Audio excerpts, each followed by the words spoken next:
Fair warning, this show contains strong language and adult themes from time to time. Sorry, Jerry can't help it.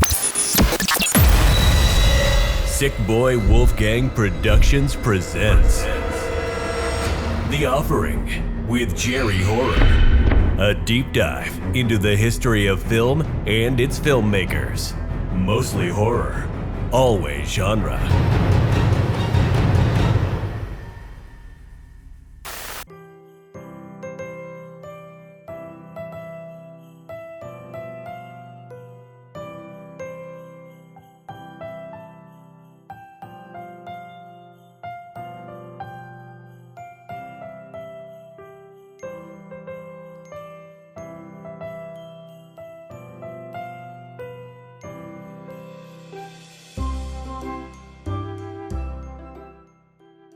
Ladies and gentlemen, friends beyond the binary, this is The Offering with your host, me, Jerry Horror.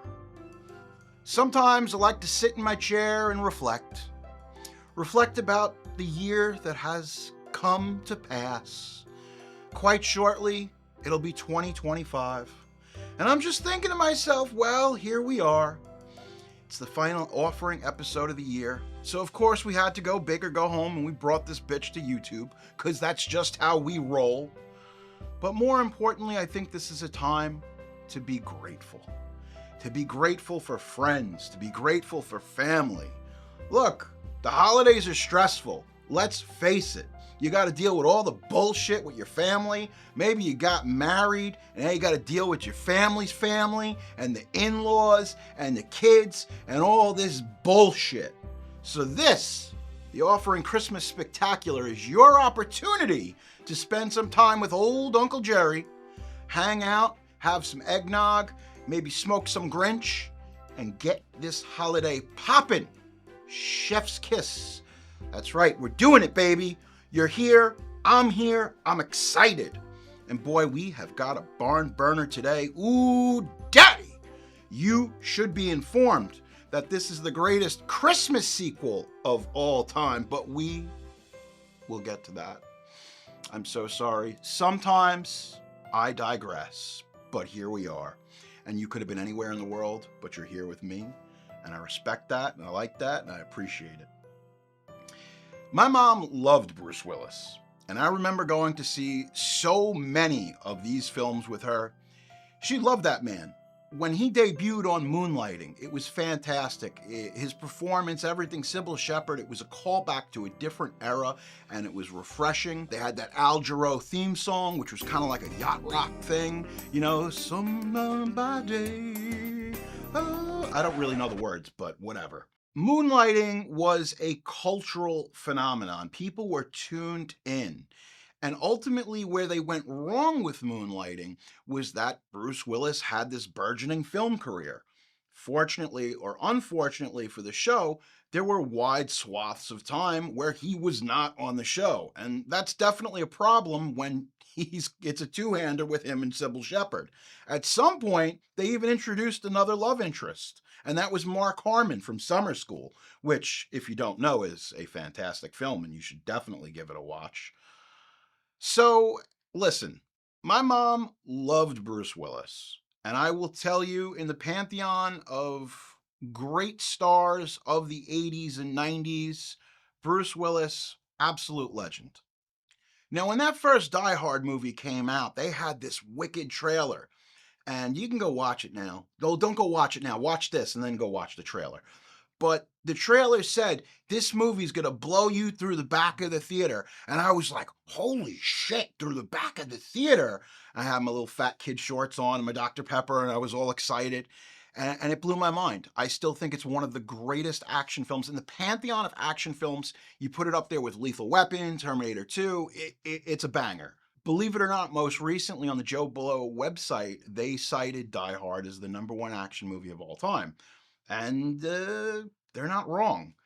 My mom loved Bruce Willis, as I've aforementioned, and she, after my brother was born, because he's just been a burden on the family for all these years. I'm sorry, Drew.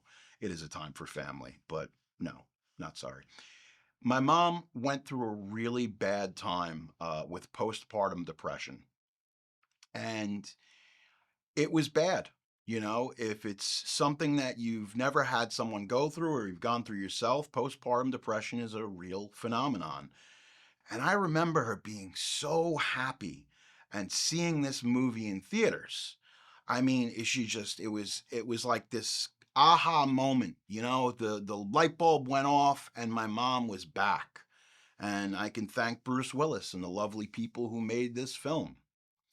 Now, even though I'm gonna roast this prick, Bruce Willis, for all his wacky bad behavior.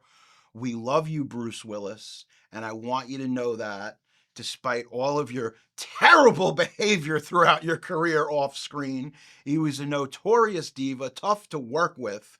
He was the most unlikely of action stars. Stallone, Van Damme, Schwarzenegger, they set out to make action pictures. Bruce Willis did not. Bruce Willis was a song and dance man. I mean, he even had a couple of albums. Remember The Return of Bruno? You might, maybe, perhaps, the Bartles and James wine cooler commercials? Oh, Daddy, if you were there, you were there. If you weren't, you can go Google that too. But don't Google it yourself, because, you know, it'll make you go blind.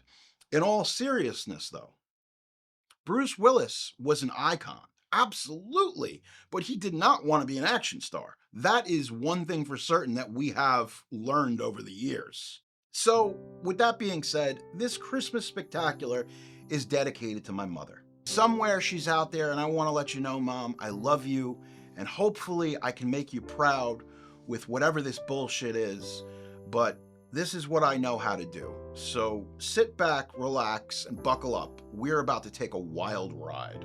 Obviously, most of you are listening to the audio version of this, but I'd like to let you know that if you want to see my pretty face, we're on YouTube now, and we're going harder, bigger, faster, stronger than ever before.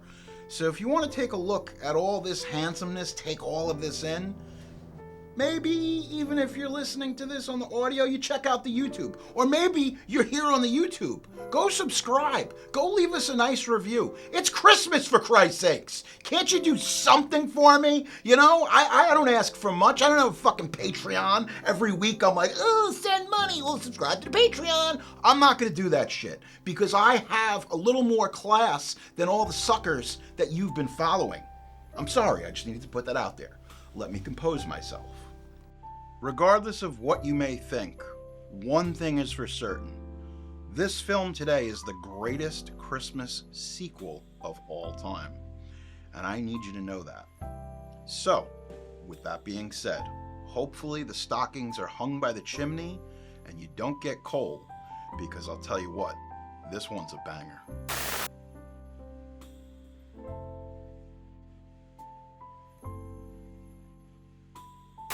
Now, let me say this. Die Hard 2 is the last great action film of the 80s, despite it being released in 1990. Oh, and I don't want to hear anything. Don't write to me. Don't put any comics. But Jerry. No, don't do that. Don't do that. Let me first say, Die Hard itself is a perfect movie. And that's the problem. Okay? That is a problem. Because whenever you're going to try to go to sequel town, it's never going to be the first movie. And I will also say this, and I might be jumping ahead a little bit.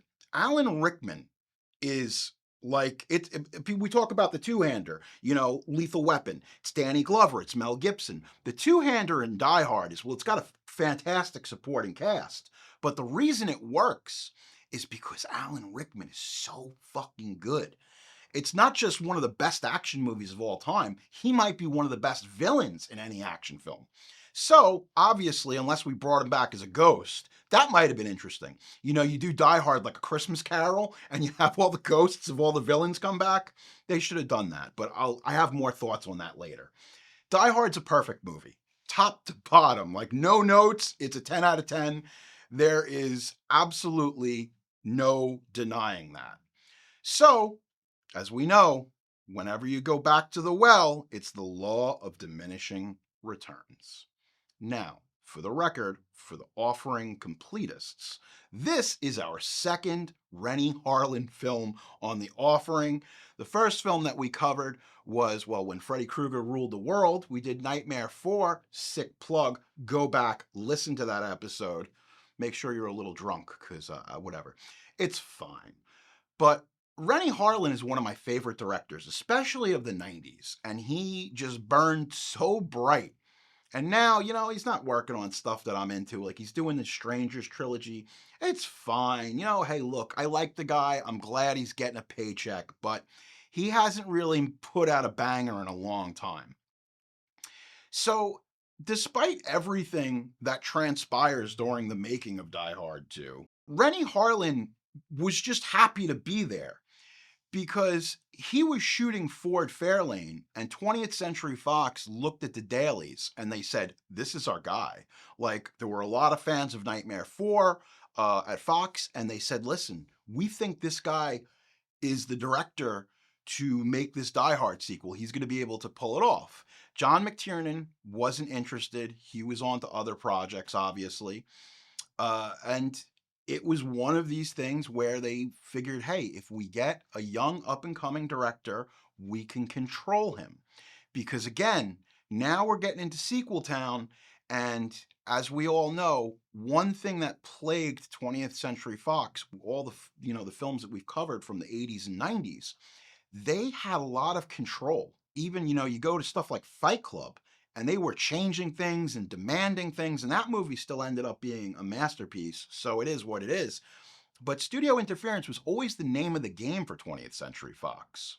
And look, the studios were still shaken to the core with the worldwide success and phenomenon of the summer movie that was Batman in 1989. Look, Batman changed the game.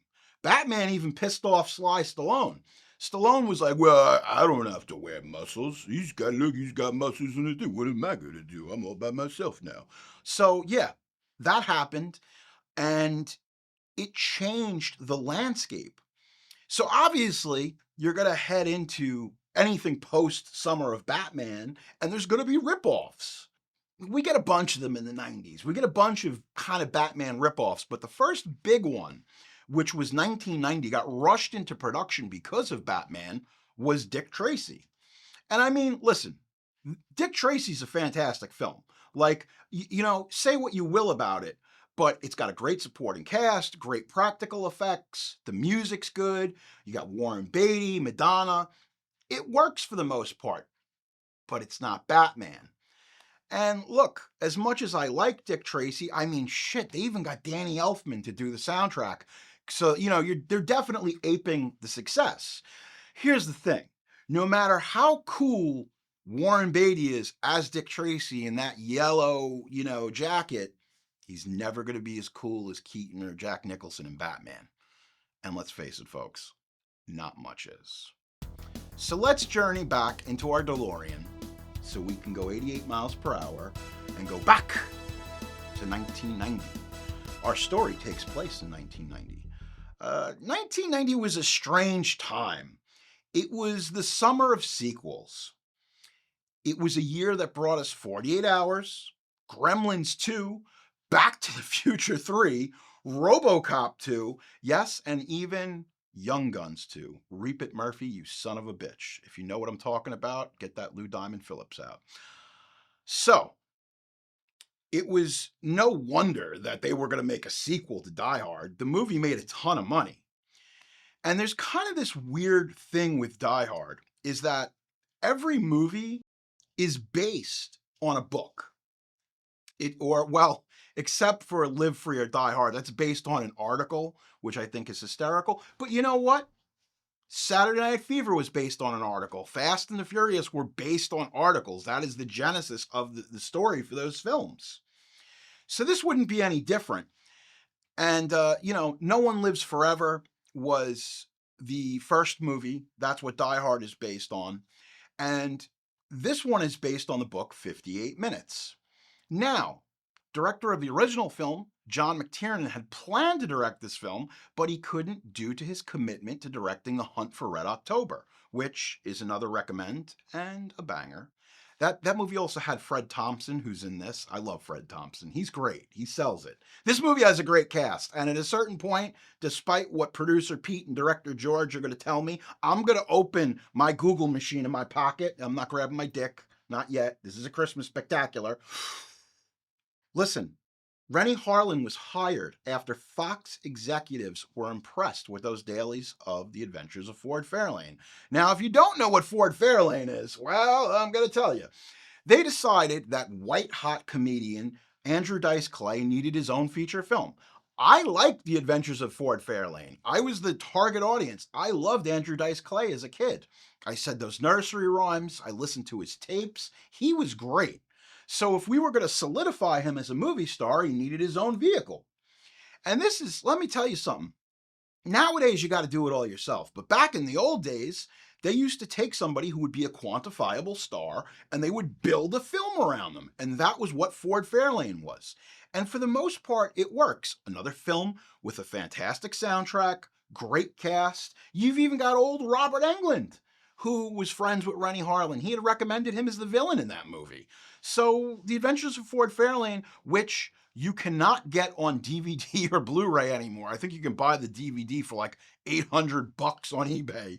But seriously, and this is because we're going to get into this. We're going to get into this. I'm sorry, I don't give a shit. This is my show and I'm going into it.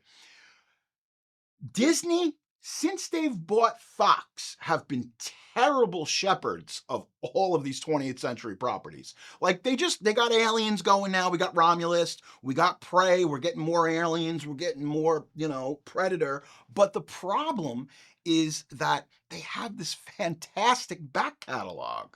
You've got Revenge of the Nerds, you got Porky's. Sorry, it's only sex comedies that I can remember. But they've done nothing with these projects. I want a Revenge of the Nerds 4K. I don't care that it's problematic. Yes, Darth Vader may or may not have had unconsensual sex with a young lady, but that's neither here nor there. It was the 80s. We were doing a lot of things we shouldn't have been doing. All right, and no, I'm not done yet. I'm kidding. In all seriousness, though, Doug Richardson, he's writing the final screenplay, and both Fred Dekker from Monster Squad, Shane Black, come on, Lethal Weapon, they wrote drafts for this film, which both got rejected. In fact, there were a whole bunch of writers that wrote Die Hard 2 scripts. And Dekker's draft was subsequently made into the film Ricochet, which is 1991. That's a Warner Brothers joint. That is Denzel Washington and John Lithgow as the bad guy. Ice-T is in that movie. I like Ricochet. Denzel has said that he made it for the money, but I'll be honest with you, I think low-key it's kind of like a little hidden gem in Denzel's career. So that's a definite recommend. Shane Black, and this is crazy, they take his Die Hard 2 script, and then that kind of like transforms into The Last Boy Scout, and they kind of just add a part for Damon Wayans. And I love The Last Boy Scout. Both movies were produced by Joel Silver. Come on, man. It's The Offering. We're talking about Joel Silver. Joel Silver, notorious producer of Predator, Commando, The Matrix, all the Jet Li American films. Oh, and a little film called Xanadu. That's right. Sick plug. We did that episode. Oh my God. Joel Silver is an absolute terror. He's an absolute, listen, he will get the movie made, but he's going to require a lot of extra money and he's going to be a nightmare to deal with. And quite frankly, nobody wanted to deal with Joel Silver and his cocaine-induced nonsense, especially on another Die Hard. When they were making the original film, there was a lot of people that said that he was detrimental to the production. Now, originally, director Rennie Harlin was hired to make Alien 3, which we also did an episode on. Sick plug. That was a fucking nightmare. But after lengthy production troubles, Harlin stepped down from the project, and Fox still appreciated that Harlin was still hanging in there, even though he wasn't going to do the sequel to Aliens. And he ends up still being in the trenches of 20th Century Fox. And they said, you know what? We really like this Ford Fairlane, the way it's coming out. How about you do Die Hard 2? What ends up happening is he shot Ford Fairlane first. And they said, oh, well, you know what? You shot the film. We'll do that later. We need you to get in and start doing the sequel to Die Hard. Now, little did Rennie Harlin know, but Fox needed 2 big summer movies, and they said, well, we've got Die Hard 2. What else do we have? Well, we've got Ford Fairlane, and we're going to release them like within the same 2-week period. This led to a lot of stress for Rennie Harlin, because what ends up happening is he takes over all the editing bays at Fox, and he's doing Die Hard 2 and Ford Fairlane, cutting both films at the same time because of the relatively short post-production period for both films. And it's crazy because in the end, both films, Die Hard 2 and Ford Fairlane, are released within 1 week of each other. And it's crazy because Die Hard 2 was filmed second. Now, we probably are asking ourselves, but what about Bruce Willis? Well, let me tell you. Obviously, Willis was doing Moonlighting, and then he did Die Hard. And look, Die Hard was gigantic. It made him an international movie star, and it made a shit ton of money. So, what does he want to do after this? Well, he thinks that Die Hard is a fluke. And there's other people that are thinking the same thing, like, oh, well, he's going to do other films. He's not really an action star. But he's so good at being an unlikely hero and being someone who is put in a situation that he shouldn't be, and he's different. The reason John McClane works is because he's not a muscle-bound Superman. He doesn't know karate. He's just an average guy put in an extraordinary circumstances that ultimately he has to overcome. And in life, so are we. Not everybody's an Austrian bodybuilder. Not everybody's a French kickboxing champion. Some of us just have to go to work and do our jobs and drink shitty coffee. That's the way it is. People related to John McClane. Now, he does a film which is called In Country. And I remember my father being excited about this movie. And of course, my mom was excited because it was Bruce Willis, and I got dragged to this one. And it's a post-Vietnam drama. And Willis is good. He's got this terrible wig. He's got a terrible wig, and he's got like a weird Zapata mustache. Some of it works, some of it doesn't. But the film kind of just doesn't resonate with the public because here's the thing. Whenever you give them something, you give them a superior product, they want more. And they wanted more of Bruce Willis being John McClane. And it becomes one of these things where it's like for the rest of his career, everybody, they see Bruce Willis and they say, oh, he's great, whether he's in Pulp Fiction or whatever he does. And he made a lot of great movies. Sixth Sense. I love Looper. Looper's a great movie. It really is. Look, this is what it is. I do what I do, okay? I'm crazy. They shouldn't have even let me have a microphone. Now we're putting me on camera. Probably not the best idea. There's people that are better looking than me that should be doing this, but whatever.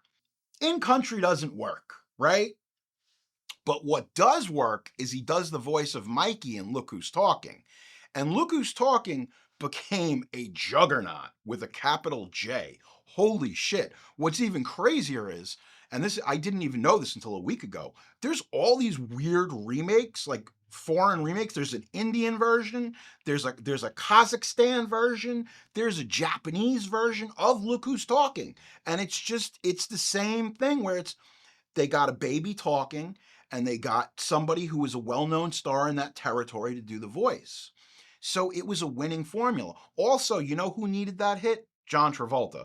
John Travolta was sucking wind in the late 80s. And look, we just did Saturday Night. No, we didn't do We did Staying Alive, sick plug, which, I mean, come on, it's got the Frank Stallone song. Better movie? No. Listen, this is the craziest thing, too.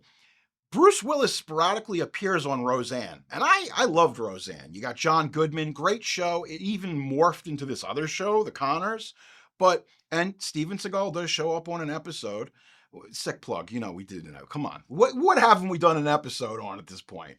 But seriously, he's on Roseanne sporadically, and it's just weird because you're watching the show, and he's a movie star now. And that was another thing. It was hard to make that transition from television to film. Pre-1980s, pre-Bruce Willis, it very rarely happened. You'd have somebody who was on a big TV show and they would try to launch them, or what would happen was you had somebody like Don Knotts who did a bunch of his own movies and then kind of transitions into television. Most recently, we've seen this and the success of Tulsa King, where you see Stallone, who's a film guy, and he's doing good. And let me tell you something, that Tulsa King, it's really good. Everybody I talk to, they love it. Great show. Willis needs a hit. And the reason he needs a hit is so that he can get these indie dramas that he wants to do financed. And the only way to do that is to make the Faustian bargain with 20th Century Fox and go back to the well. Now, I would like to say, if there's anything that you glean from this episode, and even if you look at the episode's title, Bruce Willis did not want to do Die Hard 2. He had no interest in this movie. We had to sweeten the pot for old Bruce Willis because, listen, I could tell you, maybe he was an asshole. I'm not even sure. But there is one thing that he knew how to do, and that was negotiate. He got a record $5 million for that first Die Hard. So he's like, you get a little more money. So he gets $7.5 million, which was unheard of. Even Sly and Arnold weren't making that money yet. It gets to a point where Bruce Willis starts the trend, and he got 7.5, and of course for Terminator 2, Carlico had to give Arnold more money. This is what happens. It becomes the big dick game of everybody who is a partner in Planet Hollywood, which Bruce Willis was. Now, Bruce had a couple of things that he wanted.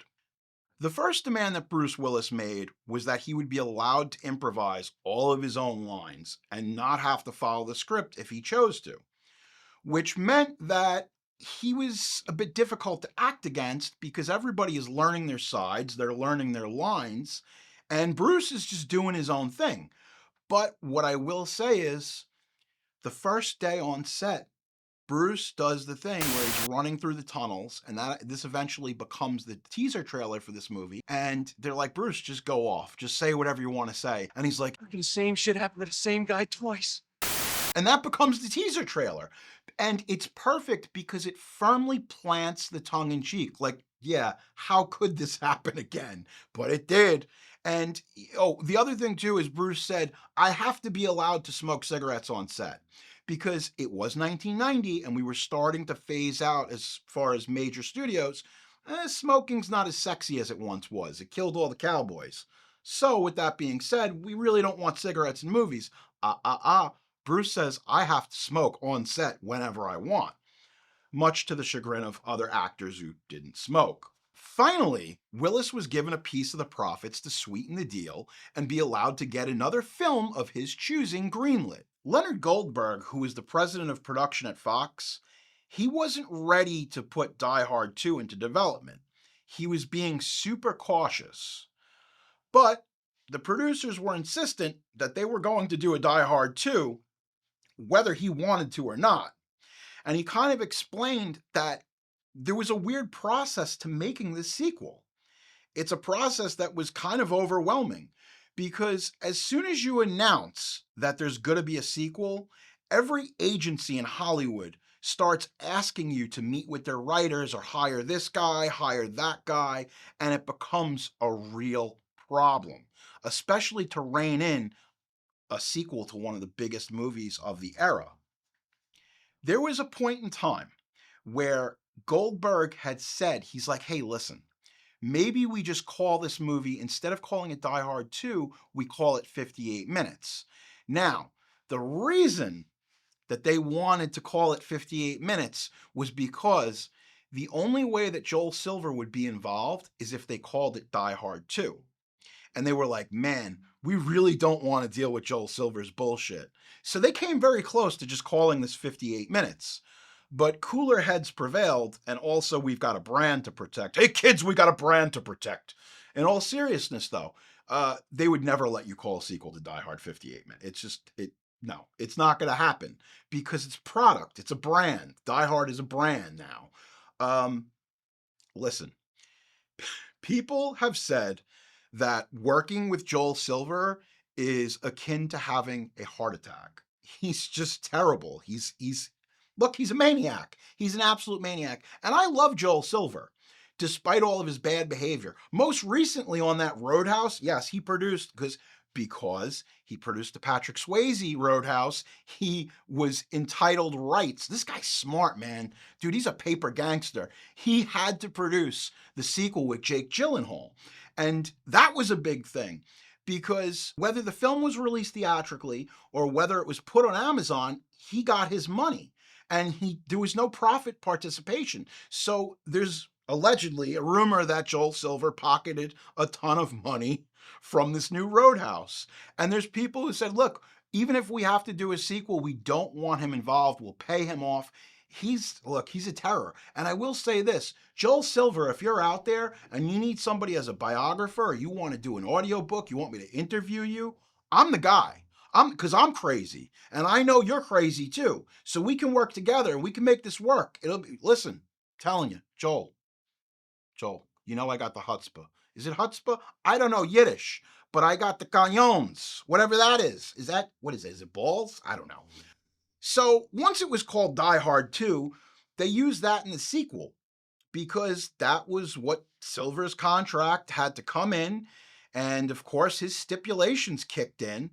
And now we've got Joel Silver, the madman himself, overseeing the development of Die Hard 2. Look, this was going to be a big sequel, and it was not going to be fun, because 20th Century Fox wanted their own things, Bruce Willis wanted his own things, and Joel Silver is an absolute madman. So he was going to get whatever he wanted at the end of the day.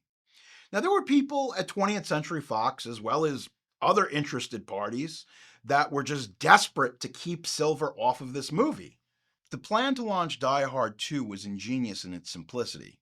The studio had recently acquired the rights to Walter Wagner's 1987 novel 58 Minutes, and they wanted this to form the basis for Die Hard 2. Exactly like Roderick Thorpe's Nothing Lasts Forever was adapted into the first film. The point was that they weren't really sure if they were going to call this Die Hard 2, because, man, they were desperate to get Joel Silver off of this fucking movie. And look, I should probably back it up a little bit and tell you about 58 Minutes. Now, in this book, Frank Malone is a divorced NYPD cop. And while he's waiting for his daughter at the JFK airport, he's got to foil a plot involving a mysterious man who calls himself Number One. The menace is threatening to cut the power to the runway lights, to everything in the airport, unless his demands are met. And look, I actually only read it once, like in a day. I skimmed through it. I'm telling the truth here. The producers obviously did the same thing, and they said, wait a second, Frank Malone is John McClane, and we're going to option this book, and Frank Malone is gone. We're going to change the daughter thing, and we're going to put Bonnie Bedelia on a plane. And that's what this movie is going to be. It's John McClane at an airport. And that was the deal. So once they read this book and they realized how perfect it was, the adaptation was there. And I would like to say, listen, and this is great, Die Hard 2 is a disaster movie. And I think they should have shot more stuff with the airport, because like when the people are panicking and freaking out, you had movies like Airport, The Poseidon Adventure. These were disaster films, which were very prevalent and popular in the 1970s. They even had a little bit of a comeback. Armageddon's kind of a disaster movie. Volcano, Dante's Peak. Look, there's a bunch of them. But I do love that little subgenre of the disaster film. And Die Hard 2 is just as much an action movie as it is in that subgenre of disaster. Now, that being said, Steven D'Souza, this guy, let me tell you something. He wrote Commando. Oh, Jesus Christ. And I don't even know how this isn't an episode, but he wrote and directed Street Fighter with Jean-Claude Van Damme. Whoa. That is a definite stay tuned that we will probably do. I feel like contractually I'm obligated to do Street Fighter because it's such a shit show. Poor Raul Julia is about to drop dead of cancer. And Van Damme, he's out there. He's, what was her name? Oh my God. He's out there. He's banging the Australian pop star. Kylie Minogue. Thank you. Producer Pete said Kylie Minogue. He was banging Kylie Minogue, doing cocaine, not showing up to the set. and they still got that movie made. But D'Souza's credits: Commando, 48 Hours, The Running Man. I love The Running Man. That's based on Stephen King. They're remaking that. Oh my God, they're remaking that. Jeez, we're not going to get into that. That's Edgar Wright. Ooh, I'm excited. They rewrite 58 Minutes, and the script finally gets done. And the original writer was like, there's a snowmobile chase. And let me tell you something, dude, this movie's got a fucking awesome snowmobile chase. And I will tell you, one of the secrets to why Die Hard 2 works so well, in the first movie, we're in Nakatomi Plaza. We're in Los Angeles, right? And at the end, it snows. Well, it's paper. It's all the paper and the bearer bonds exploding. But this movie is in Washington, and it's got real snow. That's right. Most of the people on this movie almost froze to death. At a certain point, once the snowmobile sequence appears in the script, the original writer of the book was like, Jesus Christ, this is a James Bond movie. This isn't even my script, what I wrote for 58 Minutes. But you know what? Take your fucking paycheck and shut up. All right? Listen, if I wrote something, I wrote a book, right? Jerry writes a book. It's possible. We might be doing it. Stay tuned. But the reality of the situation becomes, hey, they're going to take your book. They're going to take your script. The studio's going to do whatever the fuck they want with it. I think you have to be almost naive to think that your baby isn't going to be out there turned into a little girl named, Monica, sent out to the Los Angeles streets and be pimped out to various men. Because that's what happens. When you write something, guess what? They own it and they're going to do whatever they want to trick it out. So you better get used to that. In the end, I think D'Souza did the best job he could. And the other thing, too, was that D'Souza wanted sole writing credit on this. And there were so many people who did drafts of it. And it was honestly what it came down to was they had to go into arbitration over who was going to get credit. In the end, D'Souza shares credit with like 3 or 4 other people. So it's, it is what it is. But it doesn't matter because you know what? At the end of the day, everybody's grateful and the screenplay works, but whatever. I guess we'll get into the Rennie Harlin of it all. So if I have to choose my favorite Rennie Harlin film, this really is tough, but I'm going to say it's A Nightmare on Elm Street 4, The Dream Master.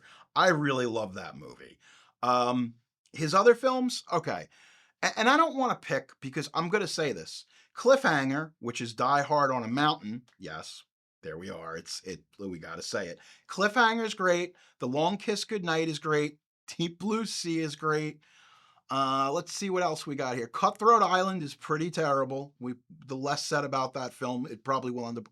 No, it won't become an episode because he was dating Gina Davis at the time. So he's like, oh, I'm going to turn Gina Davis into my muse. So she ends up. Long Kiss Goodnight is good because it works with Sam Jackson, but Cutthroat Island does not work. Basically, Rennie Harlin hit it out of the park with Prison, which features a young Viggo Mortensen. For more on that, obviously, the Dream Master episode. Sick plug. Let's see here. This is kind of dodgy. Die Hard 2 is it's one of his best films. I love Ford Fairlane. Cliffhanger might be the best movie. It's debatable. Long Kiss Goodnight, Deep Blue Sea. Did you know, I didn't even know this. He directed the Fat Boys music video for Nightmare on Elm Street 4. Pretty cool, right? Neat, huh? He does Driven with Stallone and Burt Reynolds. That is a terrible movie. Oh my God. It's a race car movie. It's not good. He did Mindhunters with LL Cool J. That movie sat on a shelf for about 3 years. The less said, the better. He did Exorcist: The Beginning. The Covenant, if you've never seen The Covenant, it's about boy witches. Oh boy, is that shit. There is a return to form in 2009, though, John Cena's 12 Rounds, which is actually a pretty good movie. And I will say, look, despite what the film turns out to be, 12 Rounds could have been a really good film. He's doing a lot of bullshit. Here's a secret movie. Did you know he did this? He did a movie called Skip Trace with Jackie Chan and Johnny Knoxville. Look, I'll be honest with you. I might have greened out a couple of times, but I don't ever remember seeing this film. I'm not even sure if it's a real film. He did this movie called The Bricklayer with Aaron Eckhart recently, and that's kind of like one of those things where it's like Taken or The Equalizer, or even to a lesser extent Under Siege, where it's like, I'm just a bricklayer. just a bricklayer. That's all I do. But of course, this guy who has a profession, it's either the baker. They did do that. They did do the baker with Ron Perlman. And that's another one of these movies where it's like, I'm just a simple plumber. But he's not a simple plumber. He's a guy who knows how to murder people and blow shit up. But for some reason now he's found his way into this profession. And then the beekeeper. Holy shit, dude. This is a whole hidden genre of movies. There's like a whole little subgenre of these movies where it's like a profession. It's like, I'm the caddy. Oh, he's the caddy. He's just my caddy. But the caddy is trained in all kinds of martial arts and has killed 3,000 people in Nicaragua. Look, there's some good movies here in his filmography. He's doing this Strangers trilogy. I saw that first Strangers movie. It is not good. Okay? It's okay. Like if you showed it to a bunch of teenage girls on a Saturday night, you could do a lot worse. So, this is the moment where I would like to pitch my own sequel to Die Hard. Oh, you didn't know this was coming, right? You had no idea that I was going to pitch. This was all a way for me to pitch Die Hard 1.5. Now, better movie? Probably not. But my version of Die Hard 1.5 is essentially the aftermath of Die Hard. And it's like Bruce Willis with John McClane going on like 2020, and Al Powell writes a book. Like it's all the things that happen afterwards. It's we get the TV movie. We get the TV movie with like, the pregnant lady. She's like, oh, it's you do all this stuff. And the movie has no fucking plot. It's just because this whole thing that went down at Nakatomi Plaza was so crazy that everybody decides to cash in on it. And then like John McClane becomes a quasi-celebrity. He becomes a motivational speaker. They start having him speak at colleges, where he's like, well, you know what? If I survived over Nakatomi, you can get your fucking bachelor's degree. I don't know, but listen, Die Hard 1.5, right? Am I crazy here? Maybe I am. Let me know in the comments. We'll see what happens.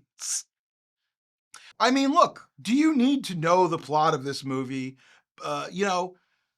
Bruce Willis with John McClane's wife. She's up on a plane. They pull the lights out. The terrorists have taken over. There's a lot of shenanigans. There's a lot of sweaty writing in this film. Like there's the whole subplot where the terrorists have blanks, and there's the blue cartridges, which are the blanks, and then there's the red cartridges, which are the live ammunition. I don't know. Some of it works, some of it doesn't. I will say, though, there's some beautiful cinematography. This was Oliver Wood, who worked with Harlan a bunch of times. Some people say his cinematography is a little dark. I don't think it is. This was shot in 70 millimeter. It looks beautiful. It's on Blu-ray, but it's never been properly restored to get that perfect 70 millimeter aspect ratio that looks good on a home theater. I digress, and we will get into that in a moment. There's a reason I have this stuff here. Look, props. Oh, if you're listening to the audio version, you can't see my rad steelbook that I got from Best Buy. Oh my God. All right. I'm sorry. Audio listeners, I apologize. I really, really do. So, here we are, okay? I think Die Hard 2 succeeds in a lot of ways. Now, William Sadler is great in this movie. Have you seen him? He opens up, he got into great shape, and they shot this scene last. He got in such shredded shape. He's got cum gutters. He's got all the gutters, whatever you want. He's naked. It opens up with this colonel. He's naked. He's our central villain. He got in such good shape that Rennie Harlan decided to stop drinking and smoking cigarettes and started doing yoga with William Sadler. Yes, William Sadler, who played Death in Bill and Ted's Bogus Journey. He's a great character actor. I love William Sadler, but he's a number two. I'm sorry. Even though he's your main villain, Franco Nero, most famously, you know him, from Enter the Ninja and so many other classics. He's kind of like the guy that they're trying to get. They're trying to get him pardoned because they've been paid a shit ton of money. John Amos is in this. John Amos is great. Like, listen, when he was the father on Good Times, I was afraid he was going to whoop my ass. In this movie, he might crack your fucking skull, because there is a scene where the one young guy, they're on the mission at the end, And the young guy's like, oh man, I wish I was in Grenada with you guys. And he's like, I sure do wish the same thing, son. And he slits this guy's throat. And dude, it is such, oh my God, it's like something out of Friday the 13th.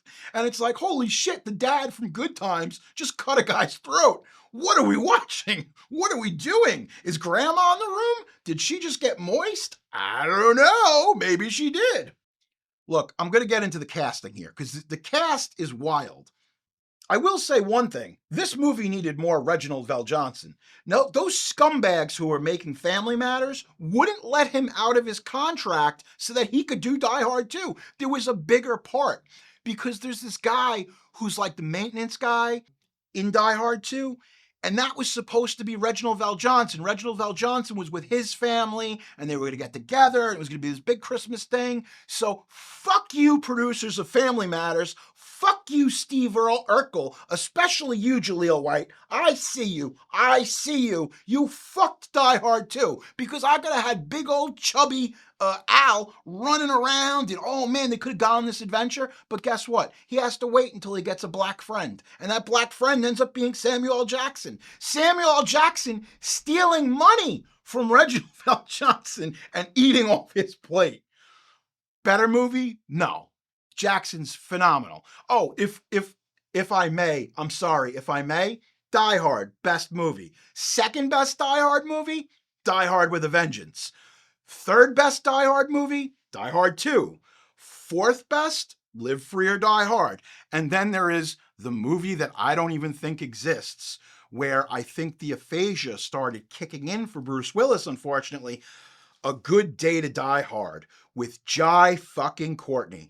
Let me tell you something. If there is a guy who is box office poison, holy fucking shit.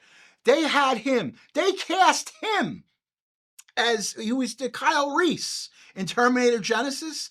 This guy, he's a fucking black hole of charisma. Literally, whatever charisma or swagger is in the room just gets sucked out into fucking Jai Courtney. The guy is a vortex, I swear to God. Think of how many fucking movies they've done with this guy that just didn't work, like Suicide Squad. He's Captain Boomerang. Nobody asked for this guy. Is he handsome? Yes. Would I kiss him? Would I smooch him? Maybe, probably. He's hunky. He's a hunky guy, but he's got zero fucking talent. Which means, Jesus Christ, tell your friends about this fucking podcast, because you know what? If Jai Courtney can do it, or I guess old Uncle Jerry could too, because you know what? What the fuck are we doing? How did this guy become a movie star? Tell me, write me, let me fucking know. Jai Courtney, I fucking hate you, you cocksucking bastard. I hope producer Pete and George edit that out. I'm so sorry. And to Jai Courtney, you're fine. You're just not very good. Let's go over the cast here. I've calmed down a little bit. I've come to my senses. You got Bonnie Bedelia. She's Holly McClane in this film. She's great, okay? She gets reduced to a phone call in the third movie. She's not even on screen, so they definitely, I feel like she was a part of this. Putting her in jeopardy was great. It really ups the stakes for the film. Another thing with this movie was, like in the first Die Hard, the whole thing is the no shoes.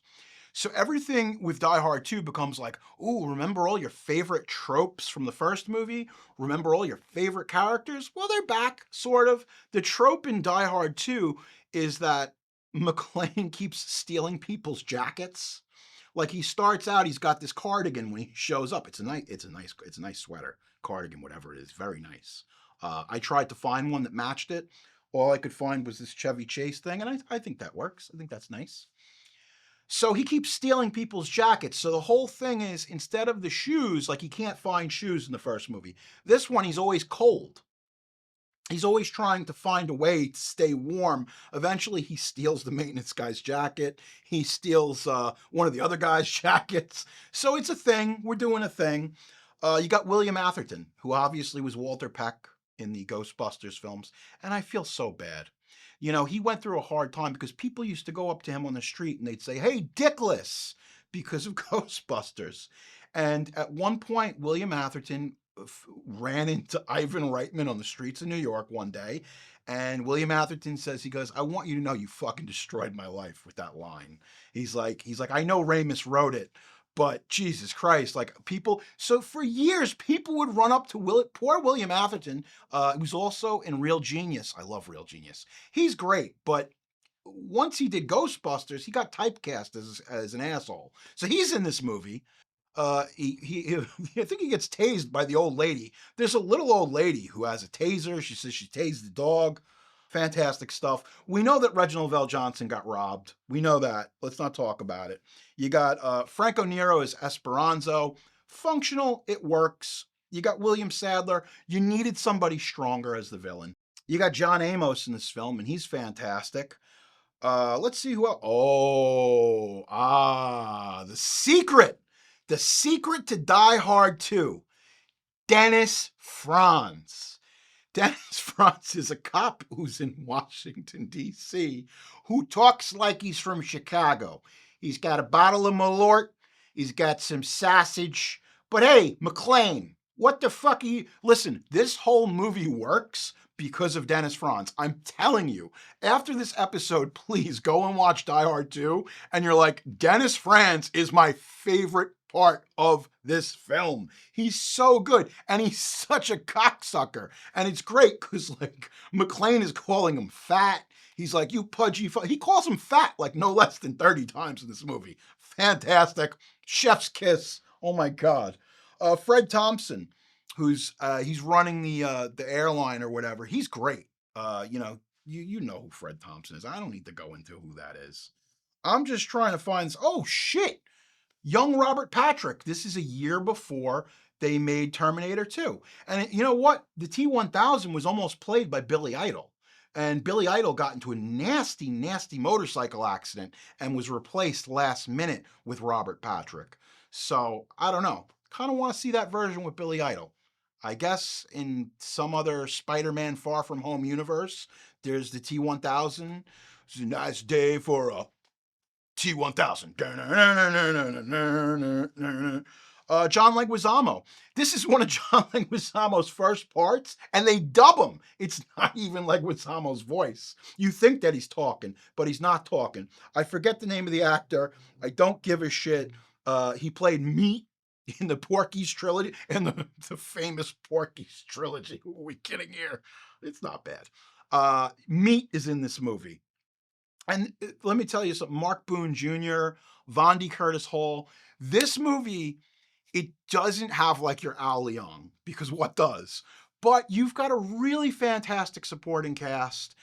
This was the most expensive movie made to date by a studio, okay?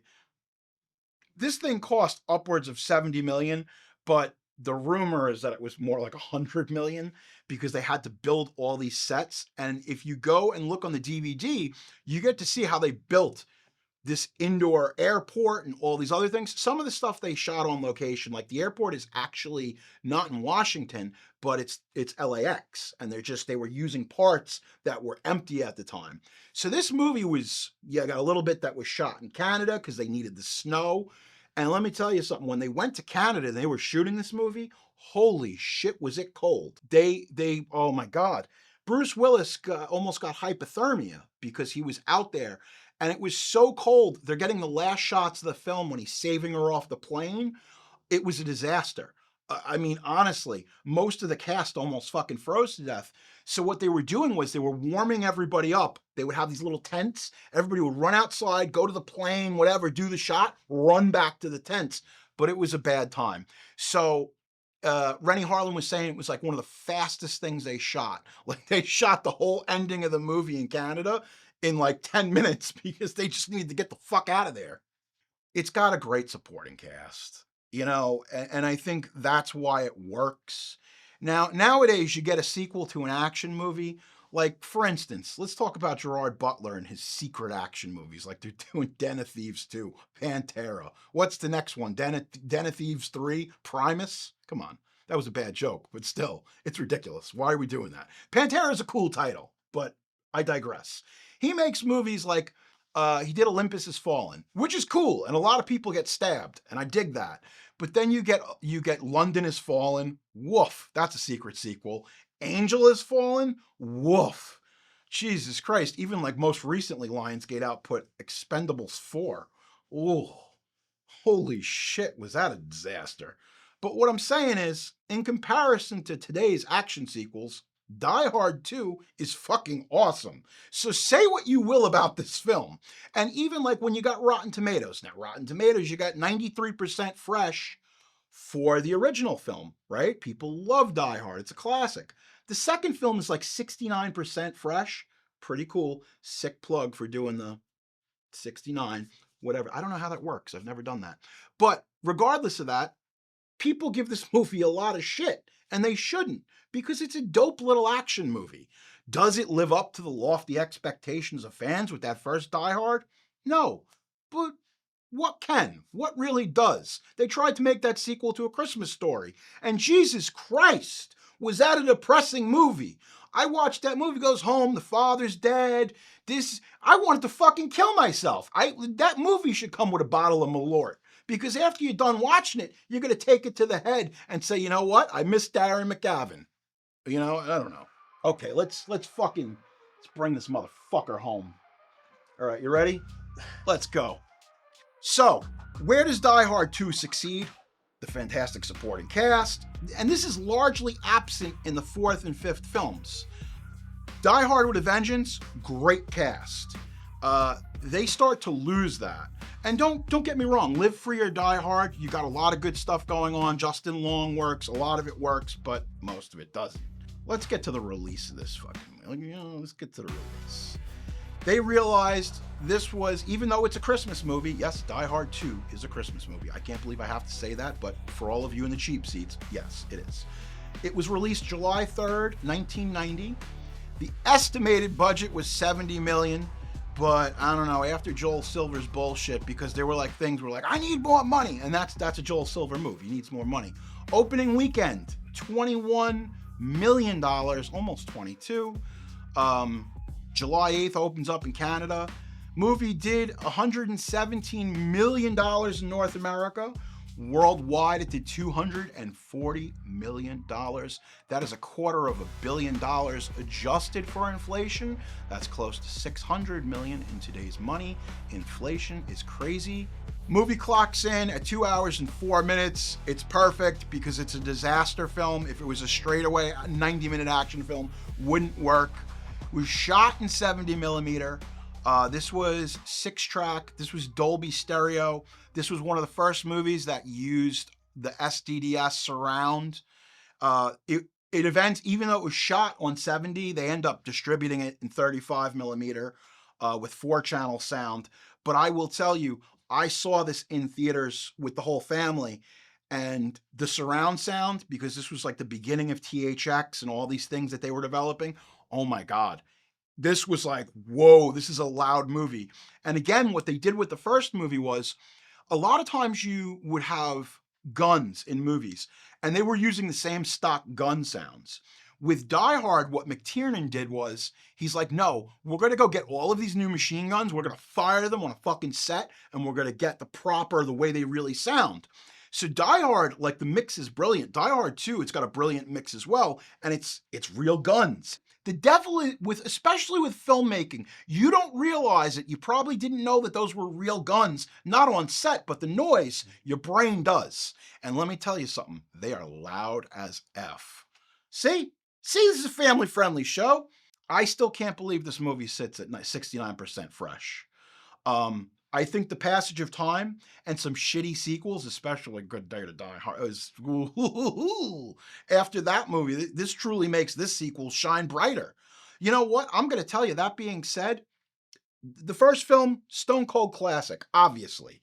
This is the third best Die Hard film, and that's okay. But what I will tell you is, watching it now in 2024 with these eyes and this beautiful heart, I've realized to myself, oh my God, this is a really good movie. And I'm going to be completely transparent here. I watched this movie like 4 times and I loved it. I really, really love this movie. I'm watching it for the Dennis Franz of it all. He's fantastic. Do you know who else loved this movie? Because I pull up the critics, but I just pulled up Ebert because Ebert's my guy. He's my, like you go on Maron's podcast, goes, who are you guys? Fucking Roger Ebert's my guy, all right? Roger Ebert loved this film. He gave it 3.5 out of 4 stars. His Die Hard 2, subtitled Die Harder review. We're going to get into that in a second. Bruce Willis stars in a decathlon of violence, and he places first in every event, including wrestling for guns, jumping onto conveyor belts, being ejected from cockpits, leaping onto the wings of moving airplanes, and fighting with the authorities. The everyman appeal of Bruce Willis makes this film work. And the reason is because Die Hard 2 is so skillfully constructed and well directed, it develops a momentum that carries it past several credibility gaps that might have capsized a lesser film. And that is absolutely true. I felt for a second we were starting to get into Joe Bob territory there. Oh, hey Joe Bob, how are you? Good to see you. I know you're out there somewhere. And if you're watching this, I'm coming for the throne. I'm coming for the crown. Hi, Darcy. How are you? How are you? So bear with me here for a moment because I don't get to talk about physical media too often. I do, but I'm going to really get into it. Now, last Christmas I saw Die Hard, the original film, on IMAX. And it's okay. I mean, obviously it wasn't shot for IMAX, so it has to be blown up, so it definitely loses a little bit of its fidelity. Whatever, even though it's on laser projectors, it is what it is. The first Die Hard got a 4K, and they did a really good job with it. The problem is technology. They did this almost a decade ago. Can you believe that? The 4K is almost 10 years old.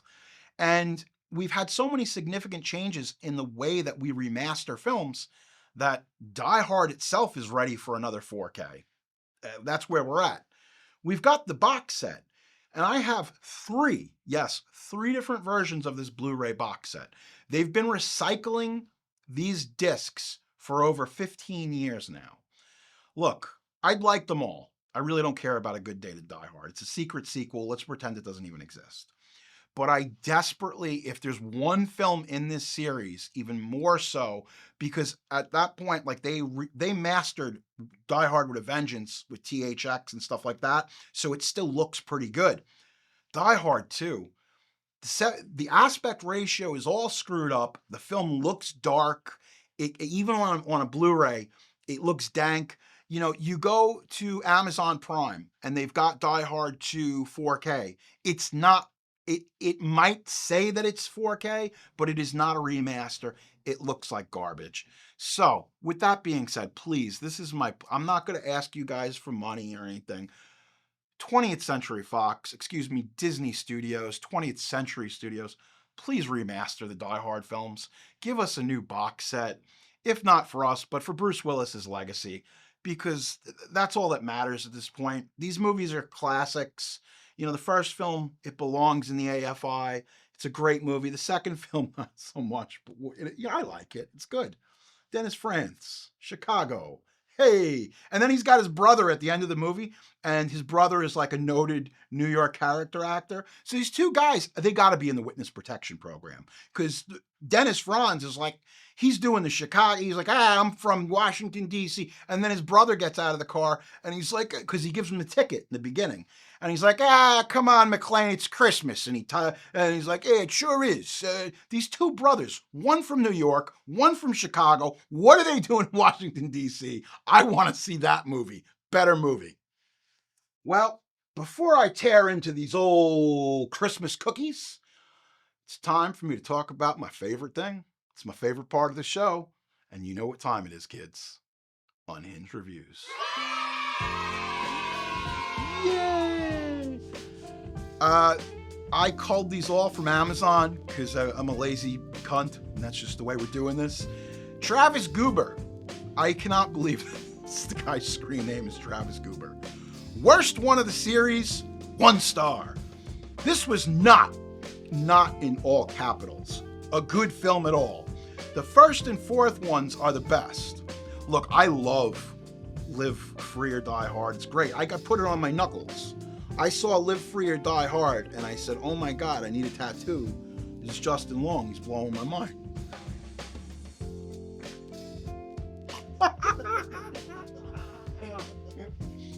fucking Justin Long. He's become one of the Kevin Smith day players. Oof. So, hey, Kevin Smith, how you doing? Let me in that movie theater so I can jerk off like Pee Wee Herman. Skip those first two. Wait, what? I gotta listen. I'm Travis Goober, you are blowing my mind. This was not a good film at all. The first and fourth ones are the best. Skip to those two. What? So you're telling me, fuck you, Travis Goober. You're a goober. You don't know what you're talking about. You're a sucker. I'm not even gonna acknowledge your nonsense. We'll go to the next review. Stuart B, 1 star, really bad. Trying to ride on the success of the first Die Hard film, this uses all the cliches but lacks the good bones of the original. Miss it. Well, I mean, look, you can't mess with perfection, and as always, it's the law of diminishing returns. The first time you make a Big Mac and you get it right, oof, that Big Mac hits, baby.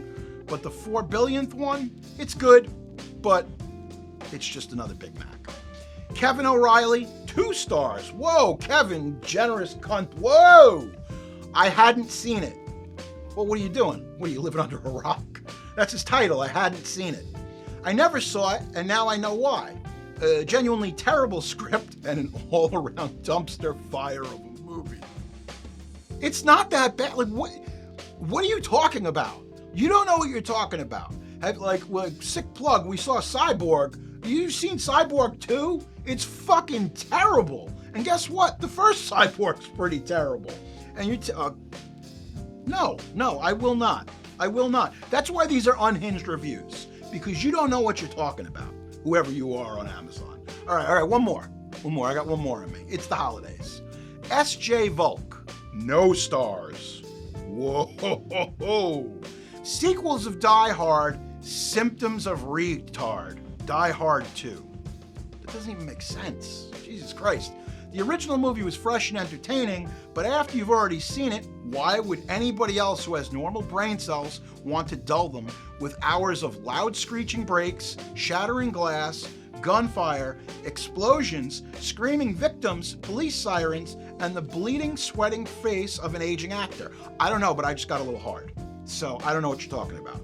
Do you think Bruce Willis himself would waste even 1 minute of his time watching any of these sequels? I asked him, and he said, fuck no. Just kidding. Are you fucking kidding me? You know, like, listen, you don't get to do a bit in your Amazon review. Tell me if the DVD was good. Tell me if you enjoyed it. I don't need you I went up to Bruce Willis. Go fuck yourself, all right? And if I find you on Target.com reviewing socks, I'm gonna put one in your mother's mouth. Show you how she makes her money. Okay, all right. This has all left a negative taste in my mouth. Let's read one more. One more for the Gipper. Let's do it. Matthew J. Sell, 1 star. Title, didn't bother to finish. Lame plot, unlikable characters, way too many F-bombs. Watched a recent Die Hard and enjoyed it, so we thought we'd check out an older version. Big mistake. Let me tell you something. If you watched A Good Day to Die Hard and then you watched this movie, holy crap, like what are you talking about? Honestly, these unhinged reviews are garbage. I'm sorry. I apologize to the audience. These people don't know what they're talking about. This movie is straight fire. Now, I know a lot of you guys, you're like, oh, Jerry, where are you going with this? Why is this? Can we listen? Let's talk about this. Direct responses to Die Hard, right? Let's not call them ripoffs, but it became a formula. It was a big formula that was a part of the 90s because everything became Die Hard right? So, 88, you got Die Hard, right? And then this is the first sequel. So now this movie made a ton of money just like the first one. So it's a formula. Obviously, there's a formula. And whenever this happens, especially in Hollywood, people are going to rip it off. So the first one we get, the first big one is Under Siege. It's Die Hard in a boat. Passenger 57, Die Hard on a plane. And Passenger 57 is interesting because it started out as a script for Clint Eastwood. Clint Eastwood decided not to do it. He went on to do Unforgiven. And then it was to feature Brian Bosworth, who we did an episode, which was the season finale, Stone Cold, sick plug, Brian Bosworth goes and gets shoulder surgery. He can't do it. They pretty much offered every they didn't offer it to Jeff Speakman, but they might as well have. But eventually Wesley Snipes ends up in the film and it works. Passenger 57 is great. Speed is Die Hard on a bus. Look, we can keep doing this because there's a whole subgenre of Die Hard on it. And listen, I'm going to tell you something. It worked. It was a part of the 90s, and if you grew up, there's some gems. Under Siege is a banger. Speed is a banger. Those movies really work. I mean, hell, we're so desperate for things. Fox is now saying we're going to get Speed 3 with Keanu and Sandra. You know what? I like me some Sandy B. Let's do it. I don't care. Speed 2 is terrible. And Speed 2 is Die Hard on a cruise ship. Holy shit. 90s were weird, man. That was a really weird time. Some people say Home Alone is a Die Hard movie, but Home Alone is like 89, right? 90. So with that being said, it's like, is Home Alone a Die Hard movie? No, because it was probably in production right after Die Hard came out. So it's not, but it does feel like it. You know, maybe that's a good double feature this holiday season. You watch Home Alone and Die Hard and see what the similarities are. Buzz's girlfriend. Woof. Look, I want to give my final thoughts on this film. I really like Die Hard too. And I appreciate its charms, and I appreciate the film itself more now than I ever have, because again, when you've got all these terrible Gerard Butler sequels, despite all the flaws and shortcomings, Die Hard 2 is a great movie. From top to bottom, everything was done practically, right? And when I say practically, yes, there was movie magic. There's matte paintings. They do stuff with blue screens, green screens, but they're still launching the way they did the chair exploding from the cockpit. A lot of that was done practically. Like they strapped Bruce Willis to a chair and shot him up like a slingshot in the studio and used the camera to shoot him from below. They don't do this stuff anymore. And this is the end. This is the end of 80s action films, where it's the last time where we're blowing everything up for real. There's no CGI. They did models. Listen, you got to watch the DVD special features. You want to see some model work and miniature work? Oh my God, incredible. But that's it. After this, you get Terminator 2. You get Jurassic Park. And then studios went hog wild with CGI. So, with that being said, looking back, Die Hard 2 is quaint, and it's a love letter to all the great action cinema of the 70s and 80s. And it works as a disaster film. It's a definite recommend. It's definitely worth your time. You might have dismissed this movie because the first film is so great, but you know what? Maybe give it another shot this Christmas. Just like that ex of yours. Give them another shot this Christmas. Actually, probably don't do that. They might get a restraining order. Take this from somebody who knows. Yeah, that was a mistake. Some of my fondest memories from Christmas are just sitting around and watching all these dopey action films. Sitting there watching the beginning of Lethal Weapon, and you see tits like 2 minutes into the movie, and your mom tells you to cover your eyes, and your dad's laughing, and then there's maybe some more titties later on. Who knows? Stay awake. You might see another pair. But seriously, the holidays are always a good time to sit around, watch these movies with your family, have a couple of laughs, tell your family that you're going for a walk with your cousin, because we all know what you're doing. I know what you're doing. I've been on many walks with my cousins. You're getting high, and that's okay. Because sometimes you need some weed to get through the holidays. Sometimes, you need liquor. It's tough. It's like that scene in the end of A Christmas Story. How do you get through the holidays? We all have different ways of coping. But some of my fondest memories are watching these films with my family. And hopefully you can do that too. I know that 2024 has been a crazy year. It's been wild. It's been real. But you know what? Like a phoenix rising from the ashes, I found my calling We brought you this fantastic show, and now we're doing it live and in living color. Well, maybe not live, but you get what I'm saying. If you're watching this on YouTube, you definitely get what I'm saying. If you're listening to this, I'm sorry, the YouTube version is superior. But I digress. I hope that you and your family have a lovely holiday. And listen, don't get bent out of shape. Don't get upset. Things are gonna go wrong. It's the holidays. And in our minds, just like Clark Griswold, we think to ourselves, this is the way the holiday's supposed to be. Not all holidays are the same. People get old. Sometimes the glue in your family. People pass away. This isn't easy, especially like with my mom not being here. It's tough. She really was the glue of my family. But you do the best, because it might not be one of those great holidays that you remember from your childhood, but it's still a great time to get together with friends and family and people you love and make it as good as it can be. With that being said, Merry Christmas. I'm Jerry Horror. This has been The Offering. Mostly horror, always genre. This has been a Sick Boy Wolfgang production. Thank you for listening.